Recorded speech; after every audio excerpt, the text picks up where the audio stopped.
Assalamualaikum. I hope you all are doing well and good. So, in today's class, we will be covering two important chapters. One is trade and balance of payment, and the other chapter is exchange rate. Okay. आज हम लोग जो chapter करेंगे उसका नाम है international trade और balance of payment, और फिर इसके बाद हम लोग करेंगे एक्सचेंज रेट। ठीक है। So let's start without wasting any time. आ जाए, let's start. Okay.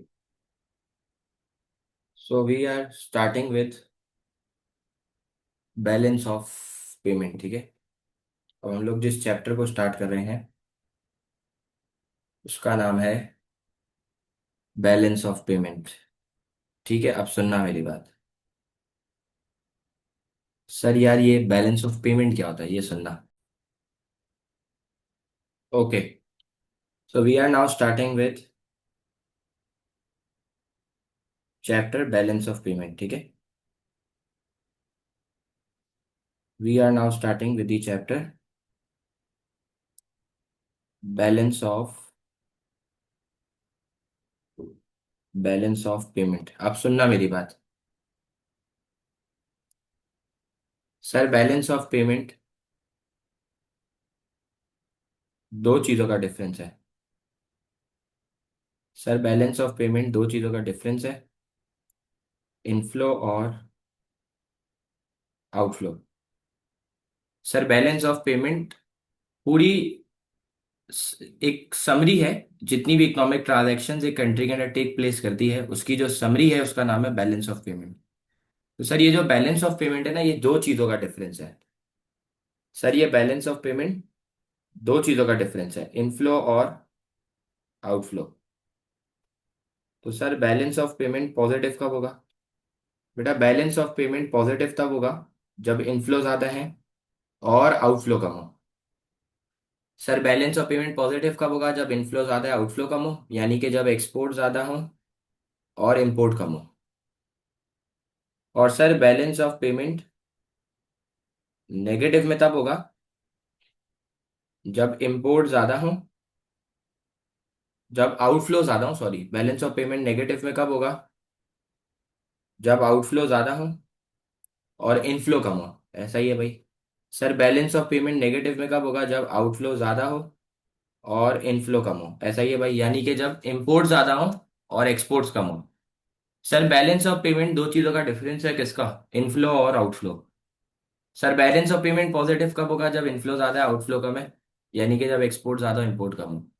Sir, balance of payment negative में कब होगा? जब आउटफ्लो ज्यादा हो, इनफ्लो कम हो। मतलब जब इंपोर्ट ज्यादा हो और एक्सपोर्ट कम होंगे तो आपका बीओपी नेगेटिव में चला जाएगा। इसकी वजह यह है कि जब आप एक्सपोर्ट करते हो तो पैसा आता है तो इनफ्लो जनरेट होता है, और जब आप इंपोर्ट करते हो तो आपको सामने वाली कंट्री को पेमेंट देनी है तो आउटफ्लो जनरेट होता है।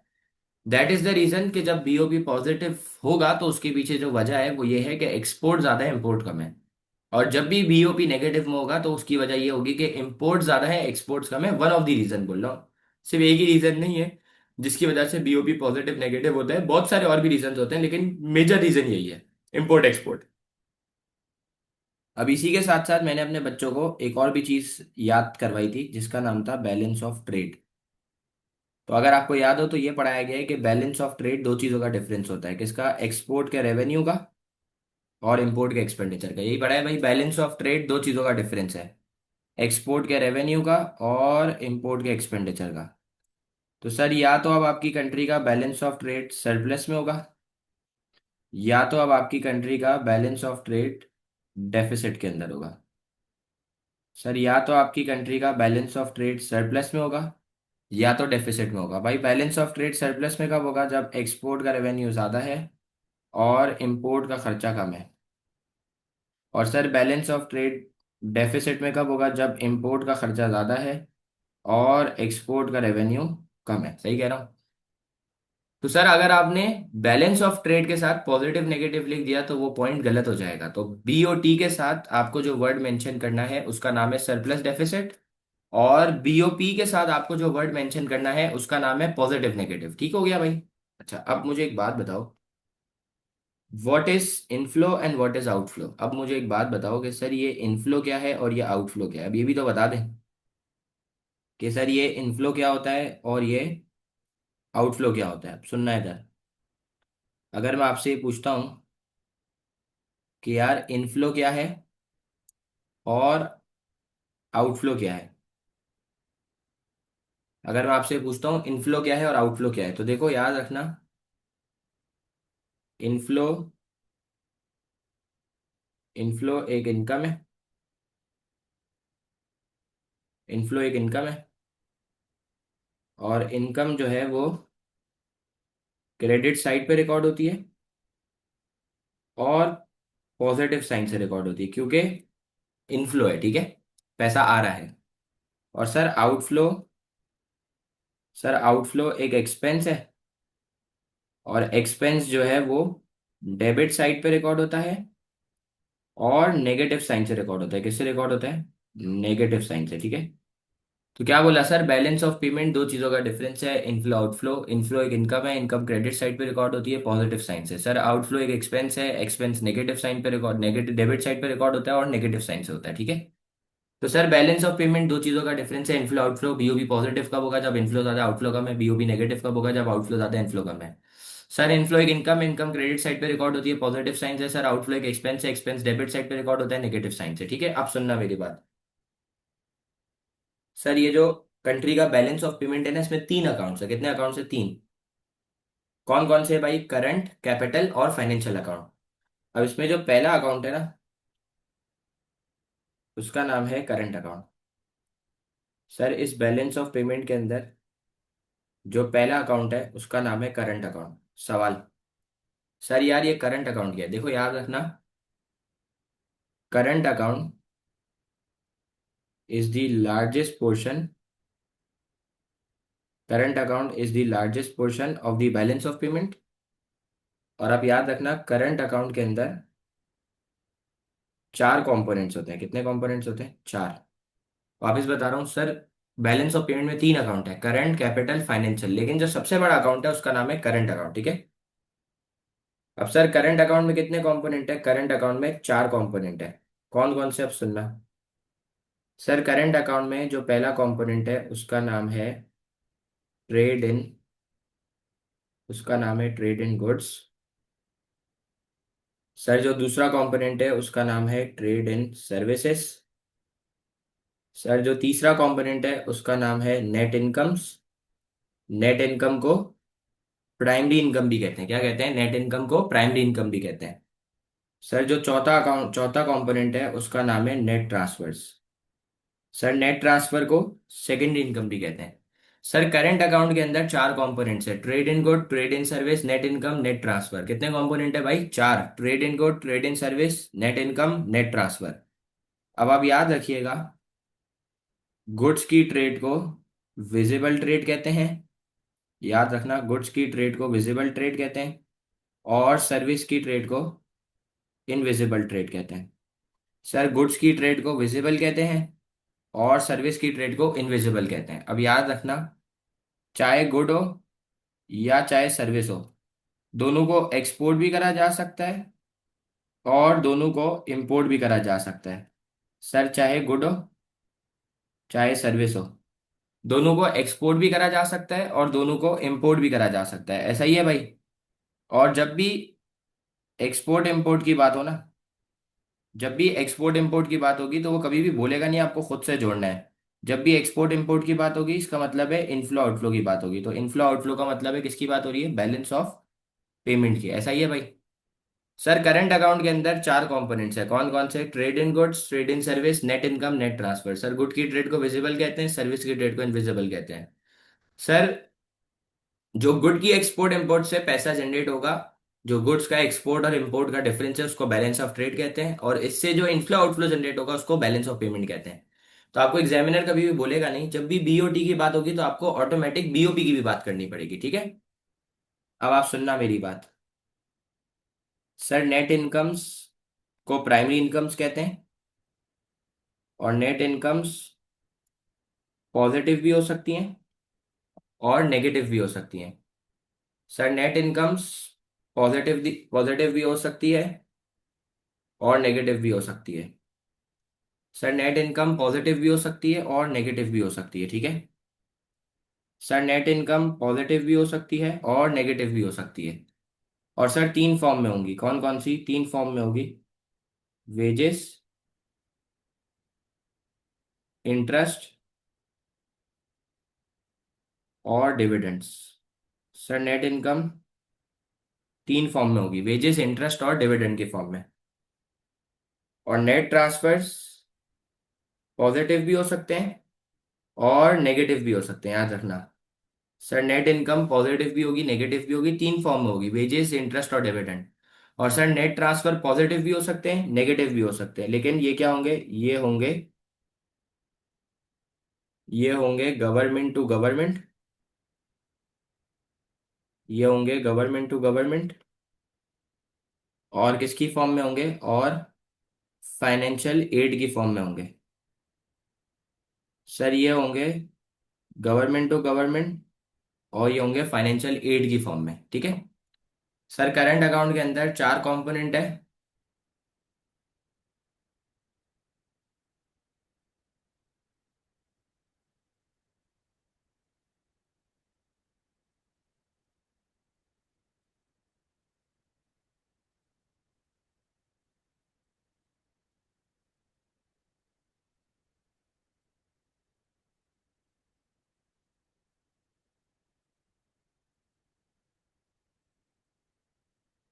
ओके, अब आप सुनना।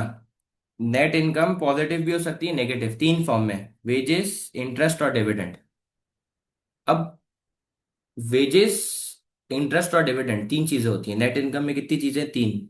क्या क्या? वेजेस, इंटरेस्ट और डिविडेंड। अब मुझे एक बात बताओ, ये वेजेस क्या है, ये इंटरेस्ट क्या है और ये डिविडेंड्स क्या है? अब सुनना मेरी बात गौर से।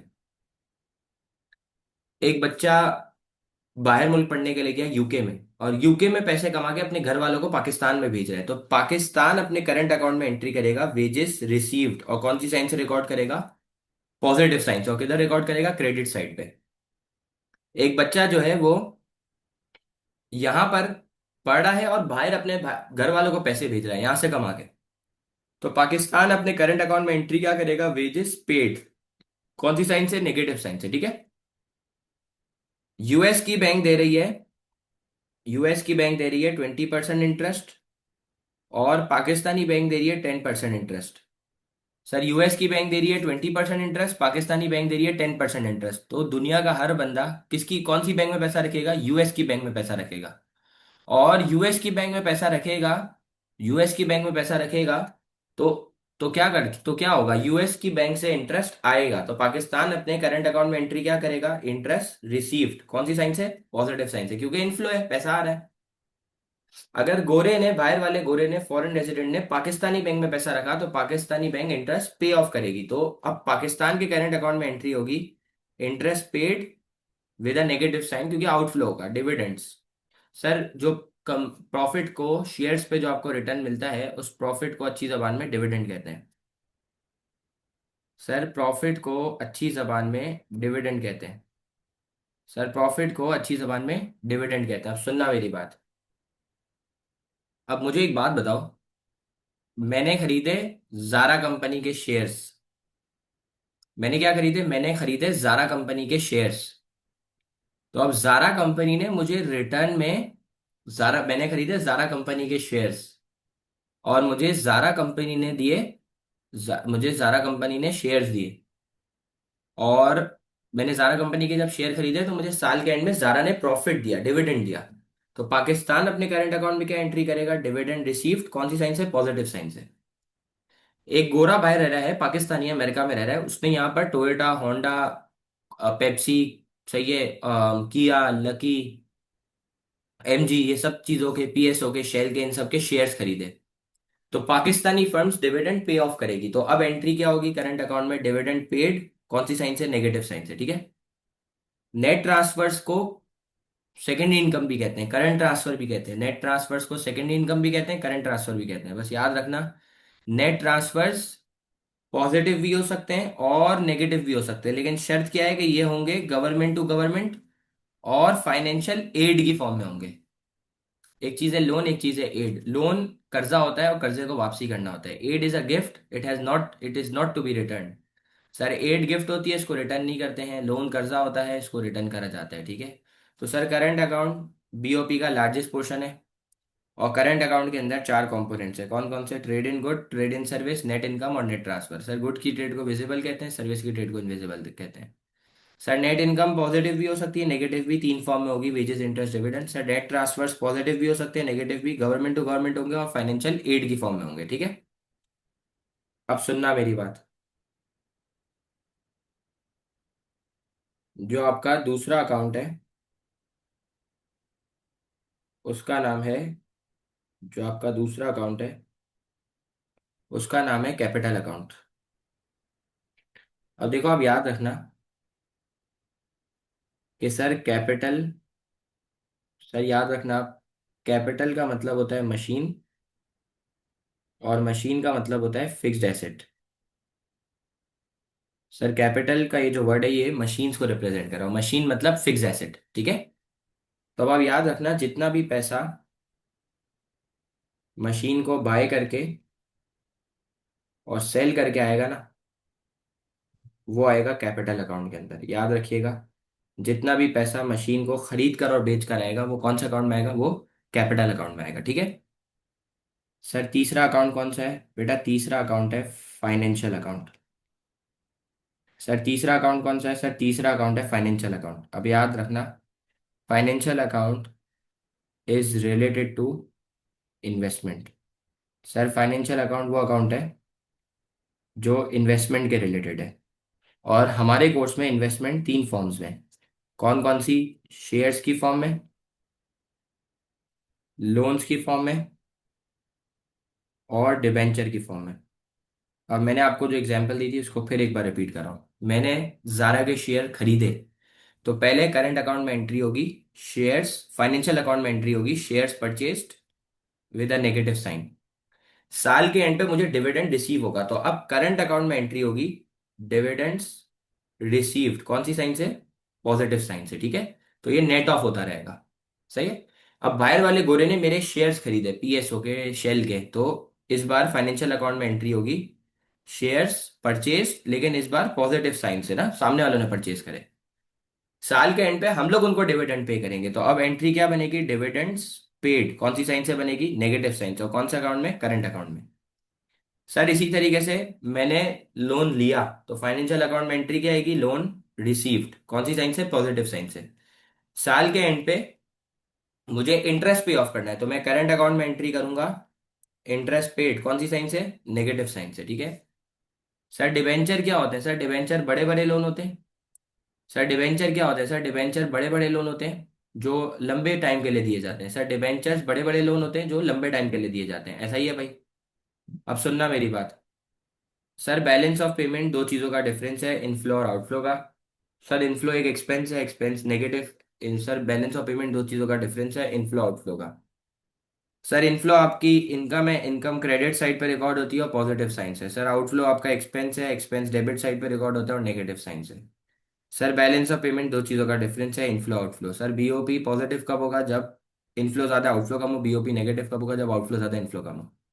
तो मुझे एक बात बताओ, अगर ट्रेड इन गुड्स और सर्विस में इंपोर्ट ज्यादा हो और एक्सपोर्ट कम हो, तो मैं ये कह सकता हूँ करंट अकाउंट डेफिसिट होने की एक वजह है इंपोर्ट्स का ज्यादा होना, एक्सपोर्ट्स का कम होना। दूसरी वजह हो सकती है कि नेट इनकम्स यानी कि प्राइम रेमिटेंसेस वगैरह ये सब नेगेटिव के अंदर हो, ये भी हो सकता है। और नेट ट्रांसफर्स भी नेगेटिव हो, ठीक है।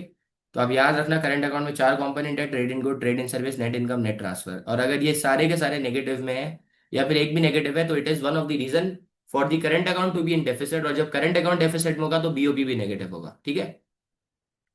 Now please start reading this, जल्दी से इसको पढ़ लें प्लीज, फिर आई कैन गो फॉरवर्ड। इसको पढ़ ले भाई प्लीज।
चले भाई आगे चले। आ जाओ। अब मैं आगे जा रहा हूँ, ठीक है, अब सुनना मेरी बात।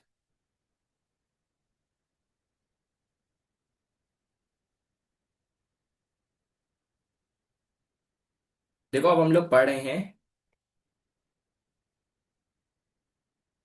अब हम लोग पढ़ रहे हैं बीओपी पॉलिसीज। सर हम लोग अब क्या पढ़े हैं? हम लोग पढ़े हैं BOP policies, balance of payment की पॉलिसीज। मुझे एक बात बताओ, पॉलिसीज क्यों लगेंगी? मसला क्या चल रहा होगा? सर बैलेंस ऑफ पेमेंट की पॉलिसी इसलिए लगेगी, मसला ये चल रहा होगा कि आपकी जो कंट्री का बैलेंस ऑफ पेमेंट है ना, वो नेगेटिव के अंदर है। नेगेटिव का मतलब है आउटफ्लो ज्यादा है, इनफ्लो कम है, मतलब इंपोर्ट ज्यादा है और एक्सपोर्ट्स कम है। ठीक है। तो गवर्नमेंट अगर बीओपी को बीओपी की पॉलिसीज लगा रहा है, बैलेंस ऑफ पेमेंट के मसले को हल करने के लिए पॉलिसीज लगा रहा है, तो उस पॉलिसीज का टारगेट होगा जो बीओपी नेगेटिव है उसको पॉजिटिव करना। मतलब इनफ्लोस को बढ़ाना है और आउटफ्लोस को कम करना है, जिसके लिए एक्सपोर्ट्स को बढ़ाना पड़ेगा और इंपोर्ट्स को कम करना पड़ेगा। अब इस बैलेंस ऑफ पेमेंट पे ना, इस बैलेंस ऑफ पेमेंट में दो पॉलिसीज हैं। एक होती है एक्सपेंडिचर स्विचिंग पॉलिसी। ठीक है, एक पॉलिसी जो होती है उसका नाम है एक्सपेंडिचर स्विचिंग पॉलिसी। अब एक्सपेंडिचर स्विचिंग पॉलिसी का मकसद क्या है? देखो याद रखना, एक्सपेंडिचर स्विचिंग पॉलिसी का टारगेट है, एक्सपेंडिचर स्विचिंग पॉलिसी का टारगेट है इंपोर्टेड गुड से छुड़वा के डोमेस्टिक गुड के ऊपर लेके आना। सर एक्सपेंडिचर स्विचिंग पॉलिसी का टारगेट है इंपोर्टेड गुड से स्विच करा के किसके ऊपर लेके आना? डोमेस्टिक गुड के ऊपर। और उसके लिए हम दो पॉलिसीज यूज करेंगे। एक हम करेंगे टैरिफ और दूसरा हम करेंगे डेप्रीसिएशन और devaluation. Sir expenditure switching policy के अंदर दो टूल्स हैं, एक है टैरिफ और दूसरी है डेप्रीसिएशन और डीवैल्यूएशन। ठीक है। सर एक्सपेंडिचर स्विचिंग पॉलिसी के अंदर दो टूल्स हैं, एक है टैरिफ और दूसरा है डेप्रीसिएशन और डीवैल्यूएशन। और एक्सपेंडिचर रिड्यूसिंग पॉलिसी के अंदर दो टूल्स हैं, कौन कौन सी? एक है फिस्कल और मॉनेटरी पॉलिसी। सर पहली जो पॉलिसी है उसका नाम है फिस्कल और मॉनेटरी पॉलिसी, और दूसरी पॉलिसी क्या है? एप्रिसिएशन और रीवैल्यूएशन। ठीक है, क्या बताया आपको? सर बीओपी को सॉल्व करने के लिए दो पॉलिसी है, एक है स्विचिंग पॉलिसी, एक है reducing policy. Sir switching policy का टारगेट है इंपोर्टेड से छुड़वा के डोमेस्टिक गुड के ऊपर लेके आना, जिसके लिए आप दो टूल्स यूज कर सकते हो, टैरिफ यूज कर लो या फिर डेप्रिसिएशन और डिवैल्यूएशन यूज कर लो। सर एक्सपेंडिचर रिड्यूसिंग पॉलिसी का टारगेट है इंपोर्टेड गुड के ऊपर खर्चे को रिड्यूस करना, इंपोर्टेड गुड के ऊपर खर्चे को रिड्यूस करना, जिसके लिए आप जो है, जिसके लिए आप क्या लगाओगे? जिसके लिए आप फिस्कल मॉनेटरी यूज करोगे या तो फिर एप्रिसिएशन और रिवैल्यूएशन यूज करोगे। ठीक है। अब पहली टूल से हम लोग शुरू करें एक्सपेंडिचर स्विचिंग पॉलिसी से। मुझे बताओ स्विचिंग पॉलिसी का टारगेट क्या है? इंपोर्टेड गुड से छुड़वा कर किधर लेके आना? डोमेस्टिक गुड पे ना। तो इसके लिए जो हम टूल इस्तेमाल करेंगे उसका नाम है टैरिफ। अब पेपर में सवाल आया है कि डिस्कस वेदर और not tariff is beneficial for an economy और नॉट। तो सवाल कह रहा है कि क्या टैरिफ इकोनॉमी के लिए फायदेमंद है या नहीं है, टैरिफ का इम्पोज होना। तो टैरिफ का इम्पोज होना फायदेमंद है नुकसानदेह है, वो जब आप टैरिफ पढ़ोगे तो आपको खुद ही फायदे नुकसान मिलते हुए दिखेंगे। सही है, अब आप सुनना है इधर। सर सर यार आप ये बता दें कि ये टैरिफ होता क्या है? अब सुनना है इधर सुकून से, देखो याद रखना, टैरिफ होता है टैक्स ऑन इंपोर्टेड गुड। याद रखना। Sir what is tariff? बेटा याद रखिएगा, टैरिफ होता है इंपोर्टेड गुड के ऊपर टैक्स, और इससे इंपोर्टेड गुड की प्राइस बढ़ती है और इंपोर्टेड गुड की क्वांटिटी कम होती है और इंपोर्टेड गुड का एक्सपेंडिचर भी कम होगा। लेकिन कितने से कम होगा ये पीईडी बताता है। कौन बताता है? ओके सो सर टैरिफ क्या है? सर टैरिफ है इंपोर्टेड गुड के ऊपर टैक्स, इससे इंपोर्टेड गुड की प्राइस बढ़ेगी, इंपोर्टेड गुड की क्वांटिटी कम होगी और इंपोर्टेड गुड का खर्चा भी कम होगा। इंपोर्टेड गुड के ऊपर एक्सपेंडिचर भी कम होगा, लेकिन कितने से कम होगा ये हमें पीईडी बताता है। ठीक है। अब मुझे एक बात बताओ, ये इम्पोर्टेड गुड का खर्चा कितने से कम होगा, कितने परसेंट से, ये हमें पीईडी बताता है। तो मुझे एक बात बताओ, पीईडी के मुताबिक या तो इस इम्पोर्टेड गुड की डिमांड, पीईडी के मुताबिक या तो इस इम्पोर्टेड गुड की डिमांड इलास्टिक है, या तो इस इम्पोर्टेड गुड की डिमांड इन इलास्टिक है। सर पीईडी के मुताबिक या तो इस इम्पोर्टेड गुड की डिमांड इलास्टिक है या तो इन इलास्टिक है। अब मुझे एक बात बताओ, अगर इस इम्पोर्टेड गुड की डिमांड इलास्टिक है, और अब अगर इम्पोर्टेड गुड की प्राइस थोड़े से भी बढ़ती है ड्यू टू टैरिफ, तो इम्पोर्टेड गुड की क्वांटिटी कितने से कम हो जाएगी, इम्पोर्टेड गुड की क्वांटिटी ज्यादा से कम होगी। क्यों? क्योंकि इलास्टिक में सब्स्टिट्यूट ज्यादा होता है, प्रोडक्ट लग्जरी होता है। तो इस बार जो है वो इम्पोर्टेड गुड का एक्सपेंडिचर रिड्यूस हो जाएगा, और आउटफ्लोज भी रिड्यूस हो जाएंगे ना, क्योंकि जब मैं इंपोर्ट कम करूंगा तो मुझे बाहर पेमेंट भी कम करनी है। तो सर अगर इस इम्पोर्टेड गुड की डिमांड इलास्टिक है, और अब अगर टैरिफ की वजह से प्राइस थोड़े से बढ़ती है, तो क्वांटिटी ज़्यादा से कम होगी, इम्पोर्टेड गुड का खर्चा कम होगा, और जो आपका बीओपी नेगेटिव में था वो किस में चला गया, वो पॉजिटिव में चला गया। ऐसा ही है भाई। लेकिन अगर लेकिन अगर इस इम्पोर्टेड गुड की डिमांड इन इलास्टिक है, और अब अगर प्राइस टैरिफ की वजह से ज्यादा से भी बढ़ती है, तो इंपोर्टेड गुड की क्वांटिटी कितने से कम होगी, थोड़े से कम होगी। क्योंकि इन इलास्टिक में सब्स्टिट्यूट कम होते हैं, प्रोडक्ट नेसेसिटी होता है, लोगों के पास स्विच होने का ऑप्शन कम है, और इंपोर्टेड गुड का खर्चा बढ़ जाएगा, और जिसकी वजह से आउटफ्लोज बढ़ जाएंगे। तो जो आपका बीओपी नेगेटिव में था वो और मजीद नेगेटिव में चला जाएगा, जो आपका बीओपी नेगेटिव में था वो और मजीद नेगेटिव में चला जाएगा। तो सर अगर इंपोर्टेड गुड की डिमांड इनइलास्टिक है, और टैरिफ की वजह से अगर प्राइस ज़्यादा से बढ़ती है, क्वांटिटी थोड़े से कम होगी, इंपोर्टेड गुड का खर्चा बढ़ जाएगा, आउटफ्लो बढ़ जाएंगे। तो मुझे एक बात बताओ, एक मसला हो गया, जब इंपोर्टेड गुड का खर्चा बढ़ेगा तो प्रोड्यूसर की कॉस्ट बढ़ेगी, और कॉस्ट बढ़ेगी तो बर्डन बढ़ेगा, वो सप्लाई कम करेगा, सप्लाई कम करेगा तो क्या हो जाएगी, शॉर्टेज हो जाएगी, और शॉर्टेज होगी तो प्राइस बढ़ जाएगी। तो ये प्राइस क्यों बढ़ी है, ये प्राइस के बढ़ने को महंगाई कहते हैं। तो ये महंगाई इसलिए आई है क्योंकि हम लोगों ने कोई ऐसी चीज इंपोर्ट करी है जिसकी डिमांड इन इलास्टिक हो। तो मुल्क में एक इन्फ्लेशन आ गई, इंपोर्टेड इन्फ्लेशन, और imported inflation cost push inflation का पार्ट है, तो ये नुकसान हो गया। और सर एक फायदा हो जाएगा गवर्नमेंट का, कि टैरिफ गवर्नमेंट लगाती है, तो इन इलास्टिक डिमांड के केस में गवर्नमेंट का टैक्स रेवेन्यू बढ़ जाएगा। ठीक है।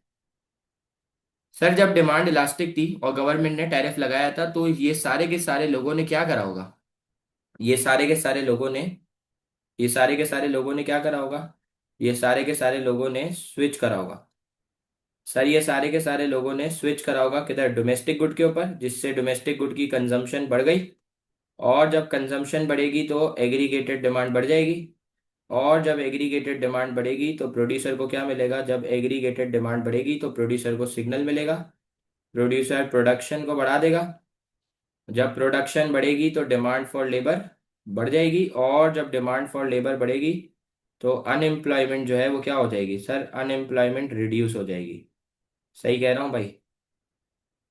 मुझे एक बात बताओ, सर टैरिफ है इंपोर्टेड गुड के ऊपर टैक्स, सर इससे इंपोर्टेड गुड की प्राइस बढ़ेगी, इंपोर्टेड गुड की क्वांटिटी कम होगी, इंपोर्टेड गुड का खर्चा कम होगा, तो हमारे वाले स्विच मारेंगे डोमेस्टिक गुड के ऊपर, जिससे डोमेस्टिक गुड की कंजम्पशन बढ़ेगी, एग्रीगेटेड डिमांड बढ़ेगी, जिससे प्रोड्यूसर को सिग्नल मिलेगा, प्रोड्यूसर प्रोडक्शन बढ़ाएगा, जिससे डिमांड फॉर लेबर बढ़ेगी, और कंट्री में अनएम्प्लॉयमेंट कम होगी। अब मुझे एक बात बताओ, अब टैरिफ के लगाने से फायदे नुकसान क्या है? तो भाई पहला फायदा तो हमें मिल गया कि टैक्स रेवेन्यू बढ़ गया, ये फायदा है गवर्नमेंट का। दूसरा बीओबी पॉजिटिव हो गया। एक नुकसान है, मुल्क में इंपोर्टेड इन्फ्लेशन आ गई। अब और क्या क्या फायदे नुकसान है, अब सुनना। सर जब प्रोडक्शन बढ़ेगी तो क्या होगा, मुझे एक बात बताओ, हमने पढ़ा है कि भाई जब प्रोडक्शन बढ़ेगी तो आउटपुट बढ़ेगा, जब आउटपुट बढ़ेगा तो कंट्री का जीडीपी बढ़ेगा, और जब जीडीपी बढ़ेगा तो कंट्री में ग्रोथ होगी, जिसका नाम है इकोनॉमिक ग्रोथ। ऐसा ही है भाई, सर जब प्रोडक्शन बढ़ेगी तो आउटपुट बढ़ेगा, आउटपुट बढ़ेगा तो जीडीपी बढ़ेगा, कंट्री में ग्रोथ होगी, जिसका नाम है इकोनॉमिक ग्रोथ। अब मुझे बताओ, सर जब लेबर की डिमांड बढ़ेगी तो लेबर की शॉर्टेज होगी, और जब लेबर की शॉर्टेज होगी तो लेबर की वेजेस बढ़ जाएगी, जब वेजेस बढ़ेगी तो स्टैंडर्ड ऑफ लिविंग बढ़ेगा, जब स्टैंडर्ड ऑफ लिविंग बढ़ेगा तो इससे पॉवर्टी क्या हो जाएगी, इससे पॉवर्टी कम हो जाएगी। सही कह रहा हूँ भाई? अच्छा आप मुझे बताओ, अनएम्प्लॉयमेंट कम हुई है, इसका मतलब है एम्प्लॉयमेंट बढ़ गई है। जब एम्प्लॉयमेंट बढ़ेगी तो गवर्नमेंट का टैक्स रेवेन्यू भी बढ़ेगा। सर जब एम्प्लॉयमेंट बढ़ेगी तो गवर्नमेंट का टैक्स रेवेन्यू बढ़ेगा, और जब गवर्नमेंट का टैक्स रेवेन्यू बढ़ेगा तो जो गवर्नमेंट का बजट है वो किस में चला जाएगा, गवर्नमेंट का बजट सरप्लस में चला जाएगा। सही है। अब मुझे एक बात बताओ, जब एग्रीगेटेड डिमांड बढ़ेगी तो दो तरीके की इन्फ्लेशन आती है, आपको याद है? सर जब एग्रीगेटेड डिमांड बढ़ेगी तो दो तरीके की इन्फ्लेशन आती है, एक शॉर्ट रन में आती है और एक लॉन्ग रन में आती है। सर जब भी एग्रीगेटेड डिमांड बढ़ेगी तो एक शॉर्ट रन में इन्फ्लेशन आएगी और एक लॉन्ग रन में आएगी। सर जब भी एग्रीगेटेड डिमांड बढ़ेगी तो शॉर्ट रन में आ जाएगी माइल्ड इन्फ्लेशन, और सर माइल्ड में क्या होगा, माइल्ड में प्राइस थोड़े से बढ़ेगी और रियल इनकम ज़्यादा से बढ़ जाएगी। सर माइल्ड में प्राइस थोड़े से बढ़ेगी और रियल इनकम ज़्यादा से बढ़ जाएगी। और सर लॉन्ग रन में जो महंगाई आएगी ना, सर लॉन्ग रन के अंदर जो महंगाई आएगी उसका नाम है hyper inflation. Sir long run में जो महंगाई आएगी उसका नाम है हाइपर इन्फ्लेशन। हाइपर में क्या होगा, सिर्फ प्राइस बढ़ेगी और रियल इनकम कांस्टेंट होगी। ठीक है। सही है। तो आप देखो टैरिफ से क्या क्या नुकसान और फायदे हुए। ठीक है, और दो तीन नुकसान बता देता हूँ कि एक तो टैरिफ से ट्रेड रिलेशंस वायलेट होंगे, ट्रेड रिलेशंस खराब होंगे। सही है, टैरिफ से ट्रेड रिलेशंस वायलेट होंगे, खराब होंगे। ठीक है। दूसरा, रिटेलिएशन भी हो सकती है, कि जैसे हमने कोई टैरिफ शैरिफ लगाया सामने वाला भी लगा सकता है, जैसे अभी आपके सामने अमेरिका और चाइना की लाइव एग्जांपल है। ठीक है। अब टैरिफ की डायग्राम सीखनी है, वैसे तो डायग्राम तीन चार बन सकती हैं, एएस की कम होने वाली, पीपीसी के राइट पर शिफ्ट होने वाली, एडी के बढ़ने वाली, लेकिन हमें डायग्राम टैरिफ की मेन सीखनी है। तो आप देखो मैं डायग्राम सिखा रहा हूँ आपको टैरिफ की। ठीक है। सर सबसे पहले आपने दो एक्सिस बना दी। ठीक है। सर सबसे पहले आपने दो एक्सिस बना दी, ऊपर लिख दिया प्राइस ऑफ इंपोर्टेड गुड और नीचे लिख दिया quantity of imported good. Sir ऊपर लिख दिया प्राइस ऑफ इंपोर्टेड गुड, नीचे लिख दिया क्वांटिटी ऑफ इंपोर्टेड गुड। मुझे बताओ यार, डिमांड कर्व डाउनवर्ड है, सप्लाई कर्व अपवर्ड है, जहाँ पे दोनों इक्वल वो इक्विलिब्रियम, वहां से आ गई प्राइस क्वांटिटी। ऐसा ही है। सर ये डिमांड कर्व डाउनवर्ड हो गया, इसका नाम हो गया डोमेस्टिक डिमांड, इसका नाम हो गया डोमेस्टिक सप्लाई। सर ये हो गया इक्विलिब्रियम, ये हो गई आपकी क्वांटिटी। अब मुझे एक बात बताओ, ये आ गई आपकी प्राइस और क्वांटिटी। ठीक है। अब मुझे एक बात बताओ, अच्छा अब मुझे एक बात बताओ, अगर आपको याद है तो मुझे जरा चैट बॉक्स पे लिख के बताओ, ये जो लाइन है इसका नाम था वर्ल्ड सप्लाई, ये तो सबको याद है, मुझे भी पता है, इस लाइन का नाम है वर्ल्ड सप्लाई। लेकिन ये वर्ल्ड सप्लाई हॉरिजॉन्टल क्यों है? ये वर्ल्ड सप्लाई की लाइन कौन सी है? ये परफेक्टली इलास्टिक डिमांड है, ये horizontal curve perfectly elastic demand है। सवाल, वर्ल्ड सप्लाई की लाइन हॉरिजॉन्टल क्यों है? जब ये वर्ल्ड सप्लाई है तो ये वर्ल्ड प्राइस है, और जहां डिमांड कर्व पे टच होगा वहां से आएगी क्वांटिटी डिमांड, जहां सप्लाई कर्व पे टच होगा वहां से आएगी क्वांटिटी सप्लाइड। तो आप देखो ये हो गई क्वांटिटी डिमांडेड और ये हो गई क्वांटिटी सप्लाइड। मुझे बताओ, क्वांटिटी डिमांड ज्यादा है, क्वांटिटी सप्लाइड कम है, शॉर्टेज सरप्लस शॉर्टेज, और शॉर्टेज को पूरा करने के लिए बाहर से इंपोर्ट करना पड़ता है। तो मैं ये कह सकता हूँ volume of import before tariff है Q D minus Q S. ये जो पूरा ट्राइंगल आपके सामने है, इतना माल हम लोग इंपोर्ट कर रहे थे टैरिफ लगने से पहले। अब मुझे बताओ जरा, अब मैंने एक और लाइन बना दी, और इस एक और लाइन का नाम क्या है? इस एक और लाइन का नाम है वर्ल्ड सप्लाई, इस एक और लाइन का नाम है वर्ल्ड सप्लाई प्लस टैरिफ। तो ये भी हो गई वर्ल्ड प्राइस प्लस टैरिफ। ठीक है। अब बताओ, जहां डिमांड कर्व से टच होगा वहां से आएगी क्वांटिटी डिमांड, जहां सप्लाई कर्व से टच होगा वहां से आएगी क्वांटिटी सप्लाइड। तो सर जहां डिमांड कर्व से टच होगा वहां से आ जाएगी क्वांटिटी डिमांड। सही है। जहां डिमांड कर्व से टच होगा वहां से आएगी क्वांटिटी डिमांड, और जहां सप्लाई कर्व से टच होगा वहां से आ जाएगी क्वांटिटी सप्लाइड। ऐसा ही है। सर जहां डिमांड कर्व से टच होगा वहां से आएगी क्वांटिटी डिमांड, जहां सप्लाई कर्व से टच होगा वहां से आ जाएगी क्वांटिटी सप्लाइड। ठीक है। ऐसा ही है सर, जहां डिमांड कर्व से टच होगा वहां से आएगी क्वांटिटी डिमांड, जहां सप्लाई कर्व से टच होगा वहां से आएगी क्वांटिटी सप्लाइड। ऐसा ही है भाई। तो अब बताओ, अभी भी शॉर्टेज है? हाँ अभी भी शॉर्टेज है। सर क्वांटिटी डिमांड अभी भी ज्यादा है, क्वांटिटी सप्लाइड अभी भी कम है, अभी भी शॉर्टेज है। और इस शॉर्टेज को पूरा करने के लिए, सर अभी भी शॉर्टेज चल रही है, और इस शॉर्टेज को पूरा करने के लिए हमें बाहर से इंपोर्ट करना पड़ेगा। तो sir volume of import, sir volume of import after tariff क्या होगा? Volume of import after tariff होगा QD1 माइनस QS1, ऐसा ही है भाई। तो आपको क्या बताया? आपको बताया सर टैरिफ है इंपोर्टेड गुड के ऊपर टैक्स, इससे इंपोर्टेड गुड की प्राइस बढ़ती है, इंपोर्टेड गुड की क्वांटिटी कम होगी, इंपोर्टेड गुड का एक्सपेंडिचर कम होगा, कितने से कम होगा ये पीईडी बताएगा। सर अगर डिमांड इलास्टिक है लोग इंपोर्ट करते रहेंगे, डिमांड इन इलास्टिक है तो लोग स्विच मार जाएंगे, अगर डिमांड इन इलास्टिक है तो लोग इंपोर्ट करते रहेंगे। सही है। तो अब मुझे देख के बताओ यार, टैरिफ कब सक्सेसफुल है? टैरिफ कब सक्सेसफुल है? टैरिफ कब सक्सेसफुल है? टैरिफ कब सक्सेसफुल है बताओ भाई। टैरिफ कब सक्सेसफुल है बताओ। टैरिफ तब सक्सेसफुल है जब डिमांड कौन सी हो, इलास्टिक इन इलास्टिक। आपने बोला सर टैरिफ कब सक्सेसफुल है। सर टैरिफ तब सक्सेसफुल है जब आपकी डिमांड इलास्टिक होगी, क्योंकि तभी आपका बीओपी पॉजिटिव में जाएगा। ठीक है। अब दूसरी जो टूल है उसका नाम है डेप्रीसिएशन और डिवैल्यूएशन।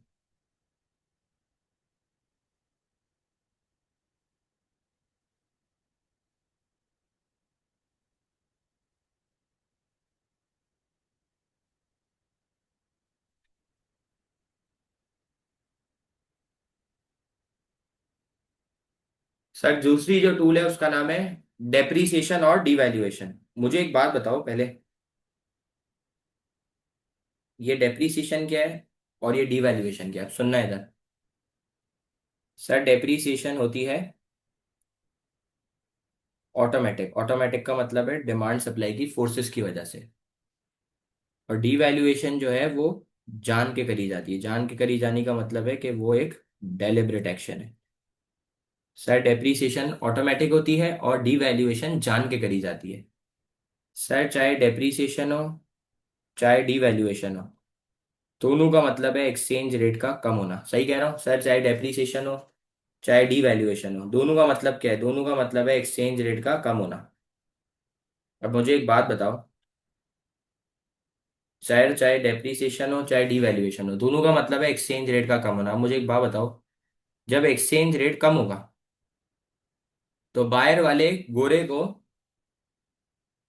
सर जब एक्सचेंज रेट कम होगा तो बायर वाले गोरे को पाकिस्तानी गुड यानी कि एक्सपोर्टेड गुड सस्ता लगेगा, तो एक्सपोर्टेड गुड की क्वांटिटी बढ़ जाएगी और एक्सपोर्टेड गुड का रेवेन्यू भी बढ़ेगा। लेकिन कितने से बढ़ेगा ये कौन बताता है? ये पीईडी बताता है। कौन बताता है भाई? पीईडी। अब सर हमारा एक्सचेंज रेट कम हुआ है तो एज अ डोमेस्टिक रेजिडेंट मुझे गोरे का, एज अ डोमेस्टिक रेजिडेंट मुझे गोरे का इंपोर्टेड गुड महंगा लगेगा, तो इंपोर्टेड गुड की क्वांटिटी कम हो जाएगी और इंपोर्टेड गुड का एक्सपेंडिचर भी कम हो जाएगा। लेकिन कितने से कम होगा ये कौन बताएगा? ये पीईडी बताएगा। ऐसा ही है भाई। अब मुझे कोई बच्चा ये लिख के बता दे कि पीईडी से हम शॉर्ट रन लॉन्ग रन पे चले जाएंगे। अब मुझे कोई बच्चा ये बताए कि शॉर्ट रन में कौन सी डिमांड होती है, लॉन्ग रन में कौन सी डिमांड होती है हर गुड की। अब यहां से हम लोग निकल जाएंगे शॉर्ट रन और लॉन्ग रन की तरफ। ठीक है। यहां से हम लोग निकल जाएंगे शॉर्ट रन और लॉन्ग रन की तरफ। बताओ भाई शॉर्ट रन में कौन सी डिमांड होती है, लॉन्ग रन में कौन सी होती है? जवाब दो भाई प्लीज जल्दी से। सर शॉर्ट रन में कौन सी डिमांड होती है हर चीज की, और लॉन्ग रन में हर चीज की डिमांड कौन सी होती है? बताओ भाई। सर शॉर्ट रन में इनइलास्टिक होती है हर चीज की डिमांड, और लॉन्ग रन में हर चीज की डिमांड इलास्टिक होती है। ऐसा ही है भाई। सर शॉर्ट रन में हर चीज की डिमांड इनइलास्टिक होती है और लॉन्ग रन के अंदर हर चीज की डिमांड इलास्टिक होती है। सही कह रहा हूँ? सर शॉर्ट रन में हर चीज की डिमांड इनइलास्टिक है और लॉन्ग रन के अंदर हर चीज की डिमांड इलास्टिक है। ठीक है। अब सुनना मेरी बात गौर से। सर डेप्रीसिएशन की वजह से बाहर वाले गोरे को हमारा एक्सपोर्टेड गुड सस्ता लगा, एक्सपोर्टेड गुड की क्वांटिटी बढ़ गई, एक्सपोर्टेड गुड का रेवेन्यू बढ़ जाएगा। लेकिन कितने से बढ़ेगा ये पीईडी बताएगा। तो भाई अगर शॉर्ट रन में इस एक्सपोर्टेड गुड की डिमांड इनइलास्टिक है, और अब अगर इस एक्सपोर्टेड गुड की प्राइस ज्यादा से भी कम होती है तो इस एक्सपोर्टेड गुड की क्वांटिटी थोड़े से बढ़ जाएगी, और एक्सपोर्टेड गुड का रेवेन्यू कम हो जाएगा। और फिर क्या कम हो जाएंगे? इनफ्लोज भी कम हो जाएंगे। क्या बोला? सर अगर इस एक्सपोर्टेड गुड की डिमांड इनइलास्टिक है, और अब अगर डेप्रिसिएशन की वजह से प्राइस ज्यादा से भी कम होती है, तो क्वांटिटी थोड़े से बढ़ेगी और एक्सपोर्टेड गुड का रेवेन्यू कम होगा, इनफ्लो कम होंगे। लेकिन अगर लॉन्ग रन के अंदर इस एक्सपोर्टेड गुड की डिमांड इलास्टिक है, और अब अगर प्राइस थोड़े से भी कम होती है, तो क्वांटिटी ज्यादा से बढ़ेगी और एक्सपोर्टेड गुड का रेवेन्यू बढ़ जाएगा और इनफ्लोज बढ़ जाएंगे। सही कह रहा हूँ? सर अगर इस एक्सपोर्टेड गुड की डिमांड इलास्टिक है, और अब अगर प्राइस थोड़े से कम होती है, तो क्वांटिटी ज्यादा से बढ़ेगी, एक्सपोर्टेड गुड का रेवेन्यू बढ़ जाएगा, मुल्क में पैसा आएगा, इनफ्लो बढ़ जाएंगे, क्योंकि डिमांड इलास्टिक है, इलास्टिक में सब्स्टिट्यूट ज्यादा है। जैसे ही एक्सपोर्टेड गुड की प्राइस कम होगी, लोग फॉरेन से इंपोर्टेड गुड से यहाँ पर स्विच मारेंगे। ये बात मानते हो सब? अब मुझे बताओ। सर एक्सचेंज रेट कम हुआ है, हमें गोरे का इंपोर्टेड गुड महंगा लगेगा, इंपोर्टेड गुड की क्वांटिटी कम होगी, इंपोर्टेड गुड का एक्सपेंडिचर कम होगा, लेकिन कितने से कम होगा ये पीईडी बताएगा। तो अब बताओ, शॉर्ट रन में अगर डिमांड इनइलास्टिक है, और अब अगर इंपोर्टेड गुड की प्राइस ज्यादा से भी बढ़ती है, तो इंपोर्टेड गुड की क्वांटिटी कितने से कम होगी? थोड़े से कम होगी, और इंपोर्टेड गुड का खर्चा बढ़ जाएगा और आउटफ्लोज भी बढ़ जाएंगे। सही कह रहा हूँ? सर अगर इस इंपोर्टेड गुड की डिमांड इनइलास्टिक है, और अब अगर डेप्रिसिएशन की वजह से प्राइस ज़्यादा से भी बढ़ती है, तो क्वांटिटी थोड़े से कम होगी, इंपोर्टेड गुड का खर्चा बढ़ जाएगा, आउटफ्लो बढ़ जाएंगे। लेकिन अगर इस इंपोर्टेड गुड की डिमांड इलास्टिक है, और अब अगर इस इंपोर्टेड गुड की प्राइस थोड़े से भी बढ़ती है, तो इंपोर्टेड गुड की क्वांटिटी कितने से कम होगी? ज़्यादा से कम होगी, और इंपोर्टेड गुड का एक्सपेंडिचर कम हो जाएगा और आउटफ्लोज भी कम हो जाएंगे। सही कह रहा हूँ? तो अब मुझे एक बात बताओ, अगर इस इंपोर्टेड गुड की प्राइस थोड़े से बढ़ती है, तो इंपोर्टेड गुड की क्वांटिटी ज़्यादा से कम होगी और इंपोर्टेड गुड का एक्सपेंडिचर कम होगा, आउटफ्लोज कम हो जाएंगे।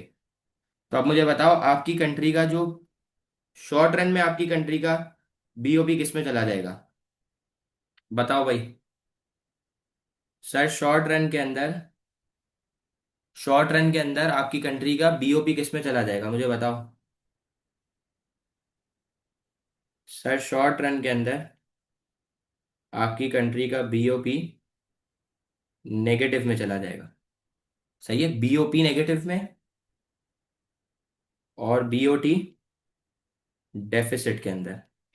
अगर मैं लॉन्ग रन को लॉन्ग रन से कंपेयर करता हूं, अगर मैं लॉन्ग रन को लॉन्ग रन से कंपेयर करता हूं, तो अब मुझे बताओ। सर लॉन्ग रन के अंदर आपका balance of trade sir long run के अंदर आपका बैलेंस ऑफ ट्रेड सरप्लस में चला जाएगा, और आपका जो बीओपी है वो किस में चला जाएगा? वो पॉजिटिव में चला जाएगा। सही कह रहा हूँ? सर बीओटी सरप्लस में चला जाएगा और बीओपी पॉजिटिव में। तो मुझे बताओ यार, जैसे टैरिफ इफेक्टिव था जब डिमांड इलास्टिक हो, वैसे ही डेप्रिसिएशन और डिवैल्यूएशन कब कामयाब है? जब डिमांड शॉर्ट रन में, लॉन्ग रन में, ये बताओ। डेप्रिसिएशन और डिवैल्यूएशन कब कामयाब है? शॉर्ट रन में, लॉन्ग रन में? जवाब दो भाई, डेप्रिसिएशन और डिवैल्यूएशन कब कामयाब है? शॉर्ट रन में, लॉन्ग रन में? डेप्रिसिएशन और डिवैल्यूएशन कब कामयाब है भाई? डेप्रिसिएशन और डिवैल्यूएशन कामयाब है शॉर्ट रन या लॉन्ग रन? लॉन्ग रन में, क्योंकि हम ये पॉलिसी लगा क्यों रहे हैं? क्योंकि हमारा जो बीओपी है वो नेगेटिव में है, और हमें इसको पॉजिटिव करना है। तो सर डेप्रिसिएशन और डिवैल्यूएशन कामयाब तब है जब आपकी डिमांड इलास्टिक हो, क्योंकि तभी आपका जो बीओपी है वो किस में जा रहा है? आपका बीओपी नेगेटिव में जा वो पॉजिटिव में जा रहा है। तो डेप्रिसिएशन और डिवैल्यूएशन इफेक्टिव है लॉन्ग रन में, जब दोनों गुड्स की डिमांड इलास्टिक हो, क्योंकि तब आपका बीओपी पॉजिटिव में जा रहा है। ठीक है? ओके, तो मुझे बताओ, डेप्रिसिएशन कब कामयाब है? डेप्रिसिएशन कामयाब है, टैरिफ कामयाब है जब डिमांड इलास्टिक होगी, और डेप्रिसिएशन और डिवैल्यूएशन कामयाब तब है जब लॉन्ग रन में कामयाब है जब दोनों गुड्स की डिमांड इलास्टिक हो। ठीक है? क्योंकि तब आपका बीओपी पॉजिटिव में होगा। अब आप जरा ये पढ़ दो मुझे जल्दी से, ये जल्दी जल्दी पढ़ो भाई।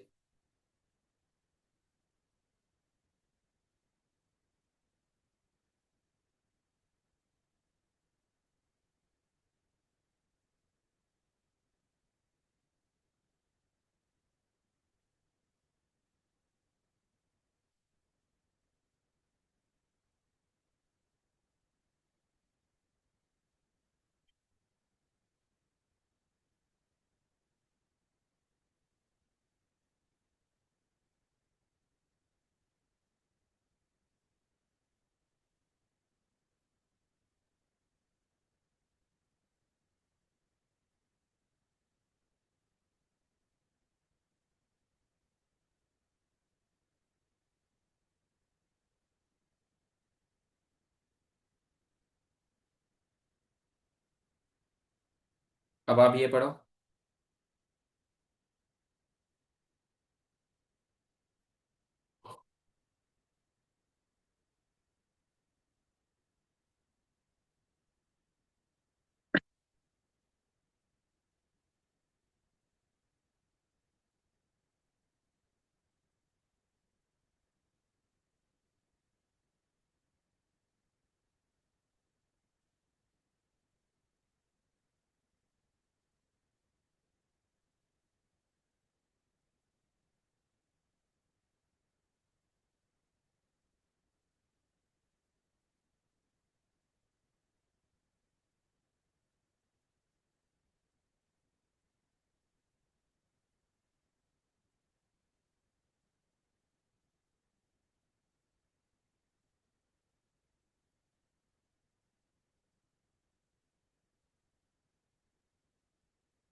हो गया।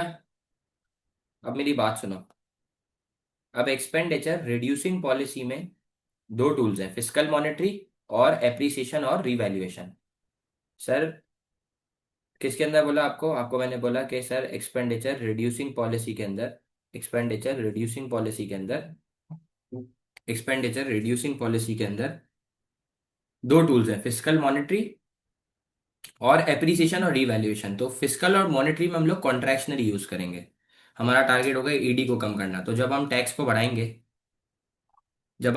बढ़ाएंगे तो इनकम टैक्स बढ़ेगा, डिस्पोजेबल इनकम कम होगी, परचेजिंग पावर कम होगी, कंजम्पशन कम होगी। अब यहां पर जब इनकम कम हुई ना, तो उसने कंजम्पशन दोनों गुड्स की कम कर दी। इंपोर्टेड गुड की तो करी करी, साथ साथ डोमेस्टिक गुड की भी करी। तो इंपोर्टेड गुड की जब कंजम्पशन कम हुई तो उससे आउटफ्लो कम हो गए, बीओपी पॉजिटिव में चला गया, मसला हल हो गया। लेकिन मसला ये हो गया कि कंट्री में अनएम्प्लॉयमेंट क्रिएट हो गई। इसीलिए मैं जब फिस्कल मॉनेटरी पॉलिसी पढ़ाई थी तब आपको बताया भी था कि फिस्कल पॉलिसी और मॉनेटरी पॉलिसी दोनों डिमांड साइड पॉलिसी का हिस्सा है, और डिमांड साइड पॉलिसी को कॉन्फ्लिक्टिंग पॉलिसी कहते हैं। क्योंकि देखो, बीओपी का मसला तो हल कर दिया, लेकिन अनएम्प्लॉयमेंट का मसला कंट्री में आ गया। ठीक है। फिर सेम होगा मॉनेटरी पॉलिसी में कि जब आप इंटरेस्ट रेट को बढ़ाओगे तो सेवर सेव ज्यादा करेगा, स्पेंड कम करेगा, कंजम्पशन कम होगी। तो इससे इंपोर्टेड गुड की भी कंजम्पशन कम हो जाएगी और डोमेस्टिक गुड की भी कंजम्पशन कम होगी। तो बीओपी जो नेगेटिव में था वो तो पॉजिटिव में चला जाएगा। लेकिन कंट्री में क्या क्रिएट हो जाएगी? अनएम्प्लॉयमेंट। ऐसा ही है भाई? ठीक कह रहा हूँ? अच्छा, अब सुनना। अब हमने डेप्रिसिएशन और डिवैल्यूएशन पूरा पढ़ा, ये इसका बिल्कुल उल्टा है। बस ये आप चेक कर लेना खुद ही। एप्रिसिएशन और डिवैल्यूएशन कब कामयाब है, इधर चेक करके बता दो शॉर्ट रन में। एप्रिसिएशन और रिवैल्यूएशन कब सक्सेसफुल है? शॉर्ट रन के अंदर, जब दोनों गुड्स की डिमांड इन इलास्टिक हो। तो सर टैरिफ तब सक्सेसफुल है जब डिमांड इलास्टिक है। डेप्रिसिएशन और डिवैल्यूएशन तब सक्सेसफुल है जब डिमांड इलास्टिक हो लॉन्ग रन के अंदर। एप्रिसिएशन और रिवैल्यूएशन तब सक्सेसफुल है जब डिमांड इन इलास्टिक और शॉर्ट रन के अंदर। ठीक है, ये बीओपी खत्म। Okay, so now we are going towards our last chapter, that chapter is exchange rate. अब ये बच्चों को मुश्किल चैप्टर लगता है, लेकिन इसको समझने के लिए आपको सिर्फ दो चीज़ों की अंडरस्टैंडिंग होगी तो आप लोग ये चैप्टर आप लोगों को इजी लगेगा। So this chapter is exchange rate. Question ये है कि sir what is exchange rate? बेटा, एक्सचेंज रेट वो रेट है जिसपे एक करेंसी दूसरे के साथ एक्सचेंज होती है। तो इधर सबसे पहले डेफिनेशन लिख दी। Exchange rate, it is a rate at which one currency, it is a rate at which one currency is exchanged, it is a rate at which one currency is exchanged in terms of another currency। ठीक है। Sir exchange rate वो rate है जिसके ऊपर एक currency दूसरी currency के साथ एक्सचेंज होगी। सर एक्सचेंज रेट वो रेट है जिसपे एक करेंसी दूसरे के साथ एक्सचेंज होगी। जैसे एग्जांपल ले लेते हैं कि अभी अगर मुझे $1 चाहिए, जो मुझे 200 रुपीज पे करने पड़ेंगे। और अगर आज मुझे $1 चाहिए तो मुझे 300 रुपीज पे करने पड़ेंगे। इसका मतलब है उस सेम अमाउंट ऑफ डॉलर को खरीदने के लिए अब मुझे ज्यादा रुपी पे करने पड़े। तो इट मीन्स के आपका जो रुपी है वो डेप्रीशिएट हो चुका है, और आपका जो डॉलर है वो एप्रिशिएट हो चुका है। ठीक है ना भाई? क्योंकि अब उसी $1 को खरीदने के लिए आपको $100 एक्स्ट्रा पे करने पड़े, मतलब आपका रुपी डेप्रिशिएट हो गया और आपका डॉलर एप्रिशिएट हो गया। ठीक है। अब याद रखना, एक्सचेंज रेट कैसे डिटरमाइन होता है। देखो, ऊपर आ जाएगा एक्सचेंज रेट, ऊपर आ जाएगा एक्सचेंज रेट, और नीचे आ जाएगा क्वांटिटी ऑफ रुपीस। सही, क्वांटिटी ऑफ करेंसी मतलब क्वांटिटी ऑफ रुपी। बचपन से सीखते आ रहे हैं, डिमांड कर्व डाउनवर्ड है, सप्लाई कर्व अपवर्ड है, बस हम लोग करेंसी की बात कर रहे हैं ना। तो ये डिमांड सप्लाई करेंसी का हो जाएगा, तो ये हो जाएगा डिमांड फॉर रुपीस, ये हो जाएगा सप्लाई फॉर रुपीस। सर जहाँ पे दोनों इक्वल है वो इक्विलिब्रियम है, और वहां से आ जाएगा एक्सचेंज रेट और क्वांटिटी ऑफ रुपी। तो सर ये आ गया एक्सचेंज रेट, और ये आ गया रुपी की क्वांटिटी। सर ये आ गया एक्सचेंज रेट, और ये आ गया रुपी की क्वांटिटी। सही कह रहा हूँ? अब मुझे एक बात बताओ सर, हमारी करेंसी की डिमांड कौन करता है, किसी को पता है?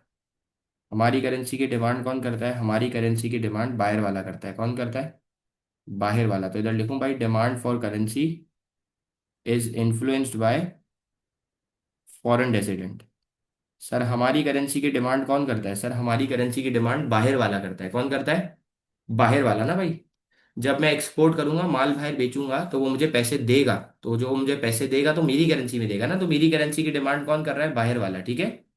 चलो अब मुझे एक बात बताओ, हमारी करेंसी की सप्लाई हम लोग खुद करते हैं। कौन करता है? हम लोग खुद करते हैं। तो मैं इधर लिखूं, supply for currency is influenced by domestic resident.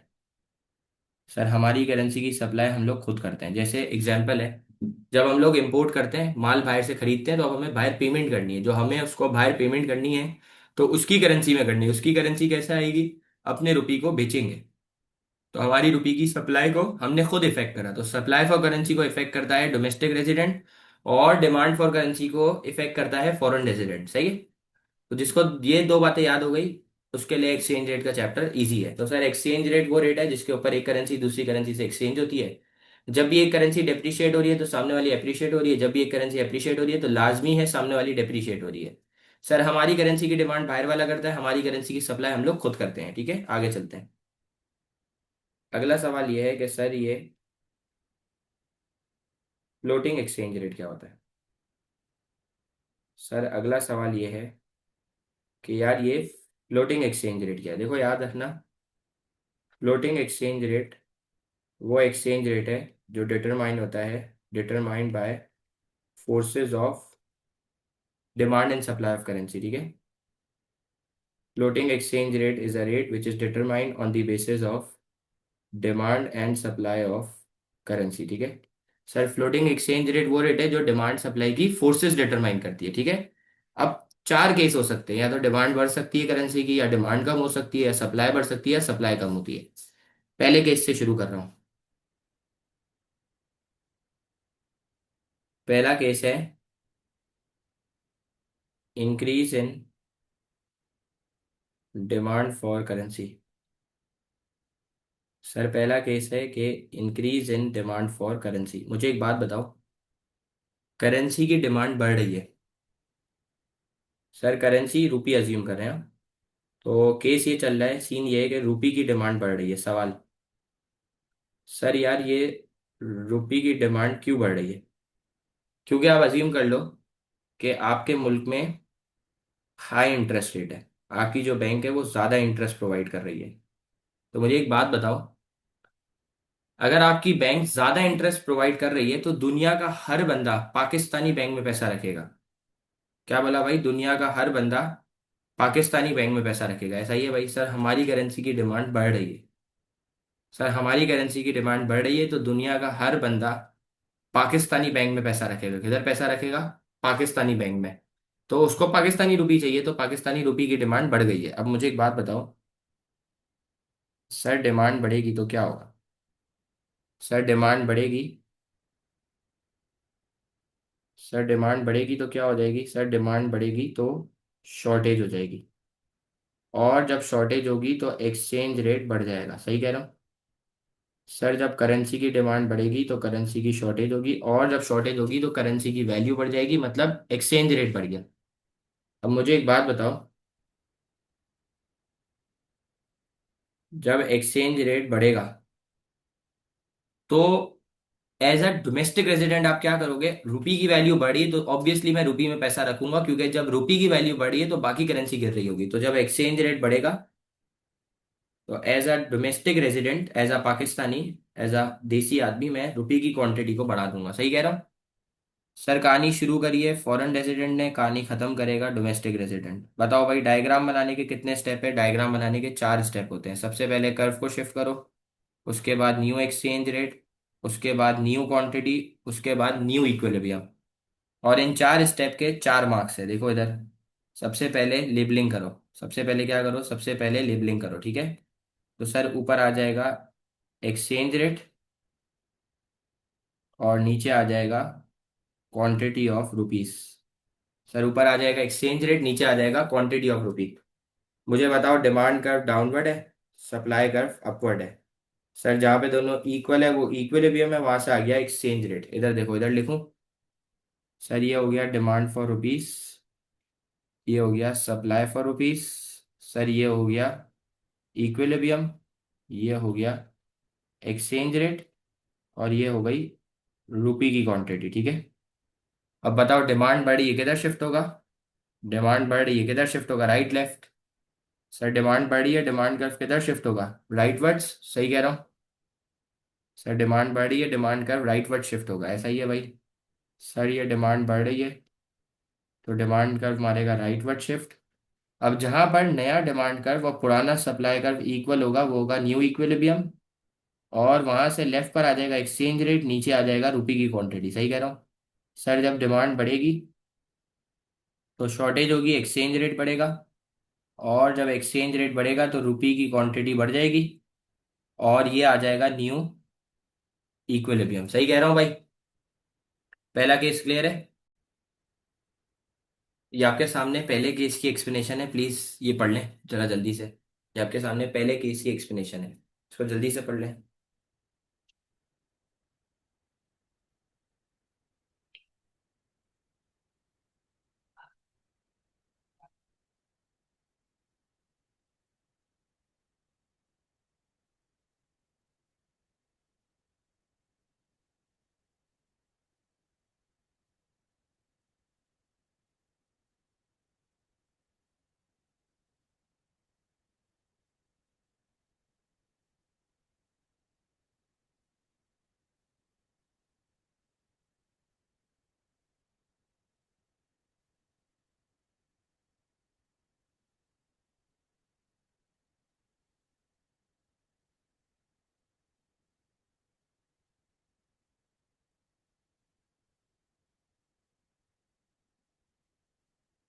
Okay, ये फर्स्ट केस हो गया। अब सेकंड केस पे जा रहा हूं मैं, ठीक है? सेकंड केस इज,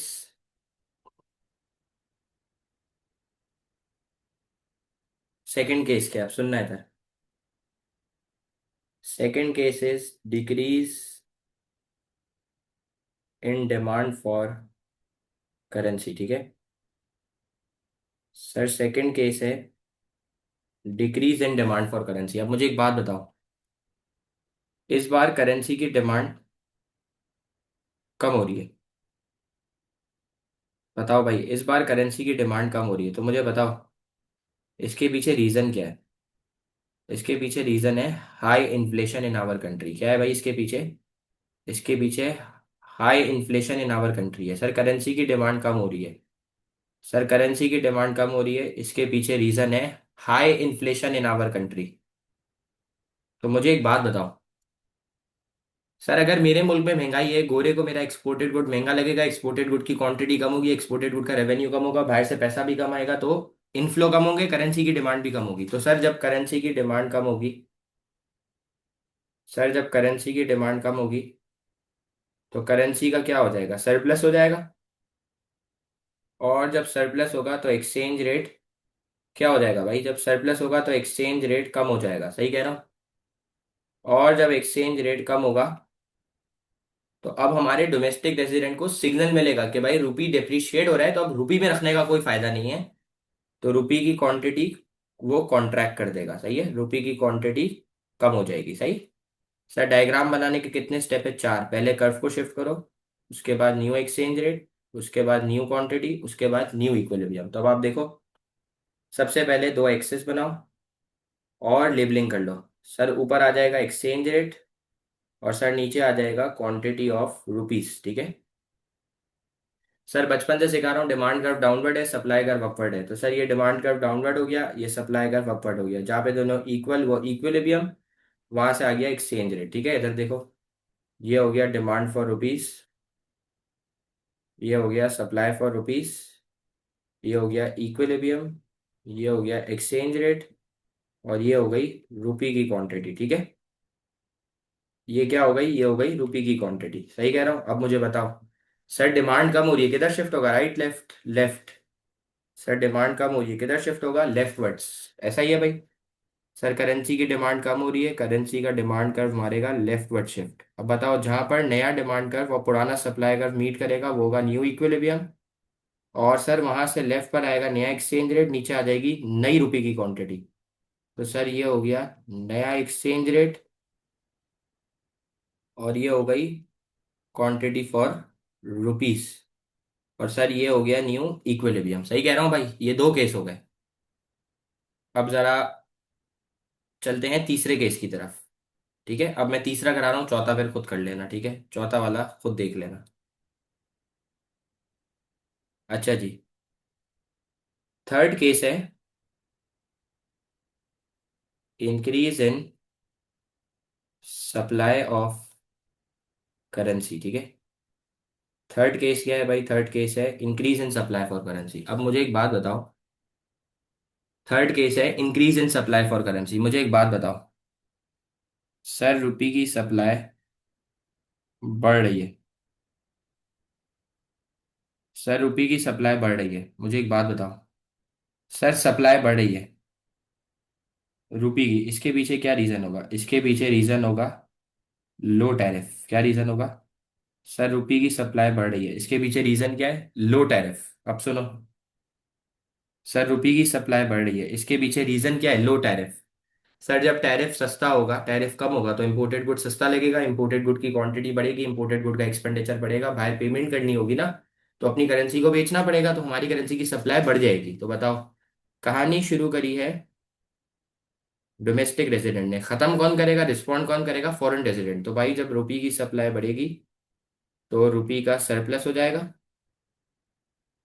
और जब सरप्लस होगा तो रुपी का एक्सचेंज रेट कम हो जाएगा, और जब एक्सचेंज रेट कम होगा तो एज अ फॉरेन रेजिडेंट अब मैं रुपी को खरीदूंगा, क्योंकि मैं ज्यादा एक्सचेंज रेट पे रुपी को बेचता हूँ और कम एक्सचेंज रेट पे रुपी को खरीदूंगा, इसलिए मैं रुपी की क्वांटिटी को बढ़ा दूंगा।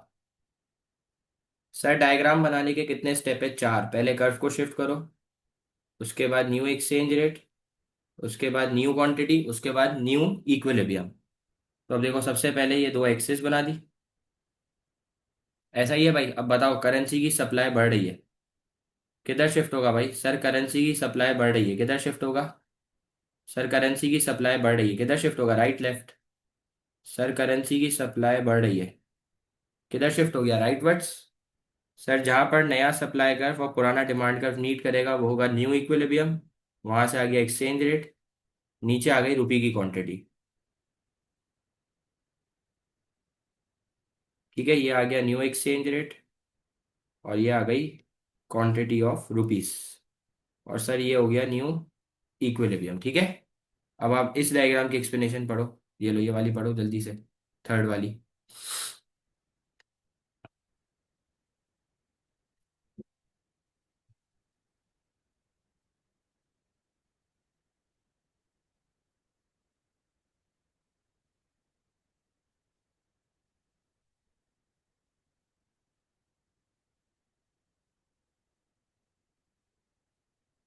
Done guys?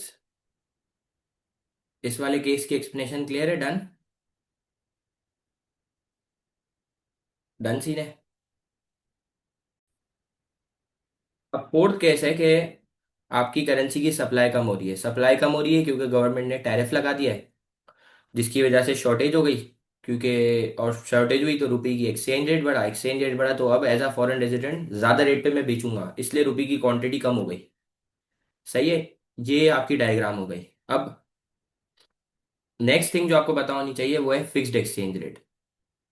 अब आप याद रखना, फिक्स्ड एक्सचेंज रेट वो रेट होता है जो कि गवर्नमेंट डिटरमाइन करती है। तो मिसाल है, डिमांड सप्लाई यहाँ पे इक्वल हो रहा था तो गवर्नमेंट ने बोला इसी को फिक्स कर दो, तो ये हो गया फिक्स्ड एक्सचेंज रेट। ठीक है, अब सुनना, एक केस करा दूंगा आप समझ जाओगे। Sir balance of trade surplus में, sir balance of trade surplus में इसका मतलब है एक्सपोर्ट का रेवेन्यू ज्यादा है, इंपोर्ट का खर्चा कम है, जिसकी वजह से इनफ्लो ज्यादा है।